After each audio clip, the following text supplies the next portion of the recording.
करीब 3 माह बाद बीजेपी के प्रदेश प्रभारी डॉक्टर राधा मोहनदास अग्रवाल ने टीम मदन राठौड़ की बैठक ली। उन्होंने कहा कि बीजेपी प्रदेश मुख्यालय में मंत्री दरबार फिर से शुरू होगा। साथ ही कहा कि मंत्री परिषद फेरबदल विस्तार का विशेषाधिकार मुख्यमंत्री के पास है। वहीं वसुंधरा राजे के बयानों का समर्थन किया और अशोक गहलोत के इंतजार शास्त्र पर निशाना साधा। ये रिपोर्ट देखिए। बीजेपी प्रदेश पदाधिकारियों की बैठक में पिछले 3 महीनों के कार्यों की समीक्षा की गई। बीजेपी स्थापना दिवस कार्यक्रम, प्रशिक्षण महाअभियान और बाबा साहेब अम्बेडकर जयंती कार्यक्रमों को लेकर विचार विमर्श हुआ। बीजेपी प्रदेश प्रभारी डॉक्टर राधा मोहनदास अग्रवाल ने राज्य मंत्रिमंडल फेरबदल विस्तार और सियासी नियुक्तियों पर अपनी बात कही। उन्होंने कहा कि भाजपा में कोई भी व्यक्ति संगठन से ऊपर नहीं होता। मुख्यमंत्री के पास ये विशेष अधिकार होता है कि वह मंत्रियों के काम का आकलन करें। कोई भी हमारे संगठन से ऊपर नहीं होता है। हम एक संगठन की प्रक्रिया चलाते हैं। माननीय मुख्यमंत्री का एक विशेषाधिकार होता है कि वो तय करे कौन से मंत्री सही है, कौन से गलत है। लेकिन अंतिम अधिकार तो कभी आप ही जानते हैं, इसको कहने की क्या जरूरत है। राष्ट्रीय अध्यक्ष ही हमारे यहाँ सबसे बड़ा संगठन अधिकारी होता है। मैं भी नहीं हूँ, मैं तो सिर्फ उनका एक प्रतिनिधि हूँ। वहीं प्रदेश प्रभारी अग्रवाल ने राजनीतिक नियुक्तियों पर पूर्व सीएम वसुंधरा राजे के बयान का समर्थन किया और कहा कि वसुंधरा राजे लोकप्रिय हैं, वो जो कह रही हैं वो सही है। यहाँ की पुरानी नेता है, आज भी लोकप्रिय नेता है, विशाल अनुभव है उनके पास और तो हमारे सामान्य कार्यक्रमों में आती हैं।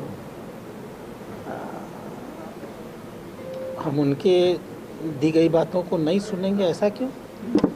और अच्छी बातें हैं तो तब तो उसको सुनना भी है, लागू भी करना है। उसमें कोई ऐसी बहुत बड़ी बात नहीं देखता हूँ मैं। लंबे समय से बीजेपी के प्रदेश मुख्यालय पर जन सुनवाई कार्यक्रम की जरूरत महसूस की जा रही थी। प्रभारी डॉक्टर राधा मोहनदास ने पार्टी कार्यालय पर मंत्री दरबार का ऐलान किया और पदाधिकारियों को प्रतिदिन सुनवाई के निर्देश दिए। एक डीएम बहुत सारी समस्याओं का निस्तारण कर देता है, जब नहीं हो पाता तो मुख्यमंत्री के दरबार में आते हैं। तो हम लोग एक सिस्टम बनाने का प्रयास कर रहे हैं कि हमारे जिलाधिकारी को हम अपने संगठन में डीएम ही मान सकते हैं, मानना भी चाहिए। डीएम से बड़े हमारे पद होते हैं। हमारे कार्यालय पर प्रतिदिन हमारे पदाधिकारियों में कोई ना कोई एक बैठेगा, शिकायतें ली जाएंगी और जो पदाधिकारी बैठेगा उसी कार्य का पदाधिकारी का दायित्व होगा। कांग्रेस पर हमला बोलते हुए राधा मोहनदास अग्रवाल ने कहा कि कांग्रेस के भीतर ही आपसी संघर्ष चल रहा है। पूर्व मुख्यमंत्री अशोक गहलोत पर तंज कसते हुए कहा कि गहलोत अपने ही सहयोगियों से प्रतिस्पर्धा करते हैं और उनकी राजनीति आंतरिक द्वेष से प्रभावित रही है। इसलिए बीजेपी के कंधे पर बंदूक रख अपनी ही पार्टी के नेताओं पर इंतजार शास्त्र के बहाने निशाना साध रही हैं, जबकि भाजपा संगठनात्मक मजबूती और सामूहिक निर्णय के आधार पर आगे बढ़ रही है। देखिए, कांग्रेस अपने अनुभव से कह रही है, उनकी सरकार थी तो क्या चलता था। तो भाई उनका अपना एक अनुभव है, आपस में द्वेष, विद्वेष, संघर्ष, घृणा, प्रतिरोध, प्रतिशोध, बदला। हमारे ये सब नहीं चलता है। वो एक्चुअली वो हमको रिलीज नहीं कर रहा है। वो अपने दूसरे नेता के बरबक्स अपने को बड़ा नेता साबित करने की कोशिश कर रहे हैं। करने दीजिए, ये उनकी आंतरिक लड़ाई है। किसी न किसी को तो कंधे पर रख के मारेंगे, तो हमारे कंधे पर रख के मार लेते हैं।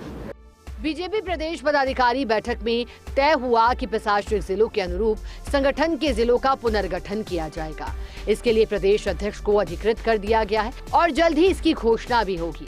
इसके साथ ही पंचायत और निकाय चुनावों की तैयारियों को लेकर भी पार्टी सक्रिय हो गई है।